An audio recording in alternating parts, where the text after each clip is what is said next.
Hallo zusammen! Heute widmen wir uns dem Thema, wie Sie Kacheln im Aktivitätenstapel farbig markieren können und so einen noch besseren Überblick in Dynamics 365 Business Central erhalten. Wenn Sie sich einloggen, ist das erste, was Sie sehen, Ihr Rollencenter mit einer Stapelansicht. Das sind diese farbigen Kacheln, die Sie hier sehen. Dadurch erhalten Sie auf einen Blick eine Übersicht über den Status von Angeboten, Aufträgen und Lieferungen. Sie sehen, dass einige Kacheln hier bereits eine grüne Markierung haben. Das bedeutet, dass die angezeigten Zahlen vorteilhaft sind. Nun besteht allerdings die Möglichkeit, die farbigen Indikatoren an Ihr individuelles Geschäft anzupassen.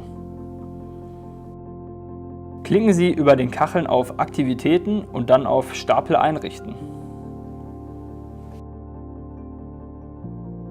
Es öffnet sich ein Fenster, welches die aktuellen Einstellungen zeigt und die Bearbeitung erlaubt. Hier können Sie nun für alle angezeigten Kacheln die Schwellenwerte und farbigen Indikatoren anpassen.